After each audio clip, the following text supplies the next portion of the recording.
حضرت انس نے پوچھا یا رسول اللہ آپ کو غسل کون دے گا؟ کہ میرے اہل البیت۔ آپ کو کفن کون دے گا؟ کہ میرے اہل البیت۔ آپ کو قبر میں کون اتارے گا؟ کہ میرے اہل البیت۔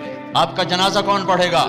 تو آپ کی آنکھوں میں آنسو آ گئے۔ آپ نے فرمایا جب مجھے غسل دے دو، کفن پہنا دو، تو سب باہر چلے جانا، سب سے پہلے میرا اللہ اپنی رحمتیں مجھ پہ نازل فرمائے گا۔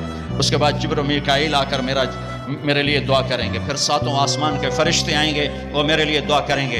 ہمارے نبی کا جنازہ ایسے نہیں ہوا کہ امام اور مقتدی، اور پھر اس کے بعد میرے اہل البیت کے مرد آئیں گے اور وہ میرے لیے کھڑے ہو کر دعا کریں گے، پھر وہ چلے جائیں گے، ان کی عورتیں آئیں گی، پھر وہ چلی جائیں گے، ان کے بچے آئیں گے، پھر وہ چلے جائیں گے، ان کے غلام آئیں گے، اس کے بعد مہاجرین آئیں گے، وہ میرے لیے دعا کریں گے، پھر وہ چلے جائیں گے، ان کی عورتیں آئیں گی، پھر اس کے بعد ان کے بچے آئیں گے، اس کے بعد ان کے غلام آئیں گے، پھر انصار آئیں گے، وہ میرے لیے دعا کریں گے، پھر ان کے بعد ان کی عورتیں آئیں گی، پھر ان کے بچے آئیں گے، پھر ان کے غلام آئیں گے، پھر مجھے میرے اللہ کے سپرد کر دینا۔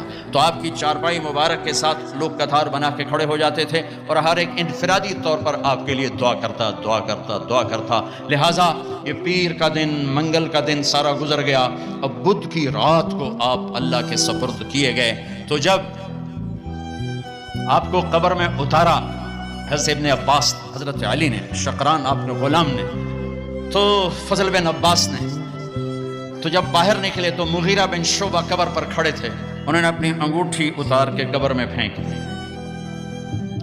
حضرت علی سے کہنے لگے علی میری انگوٹھی گر گئی ہے، نکال لو انگوٹھی، نکال لو۔ انہوں نے کہا ہاں ابھی تو قبر بند نہیں کی، نکال لو، انگوٹھی تو خود گرائی تھی۔ نیچے گئے اور جا کر اللہ کے نبی کی جسم سے لپٹ گئے اور آپ کے بوسے لینے لگے، دھاڑے مار کے رونے لگے۔ وہ انگوٹھی بہانہ بنایا تھا، آپ سے لپٹ کے چومنا چاہتے تھے، رونا چاہتے تھے، آپ کے ماتھے کا بوسہ لیا، آپ کو لپٹ کے روئے۔ پھر لوگوں نے اوپر سے کہا نکلو نکلو نکلو، تو آخری بندہ جن کا بدن میرے نبی کے پاک بدن سے جا کر لگا وہ مغیرہ بن شعبہ ہیں، پھر نکالا گیا، پھر آپ کی لحد تیار کی گئی تھی، وہ مٹی ڈالی گئی۔ جب باہر نکلے تو حضرت انس فرماتے ہیں جناب بی بی فاطمہ رضی اللہ تعالیٰ عنہ کھڑی تھیں، اطابت نفوسکم ان واریتم علی رسول اللہ التراب، کس جگر سے تم نے دو جہان کے رسول کو مٹی میں چھپایا، کس جگر کے ساتھ تم نے ان کے اوپر مٹی ڈالی۔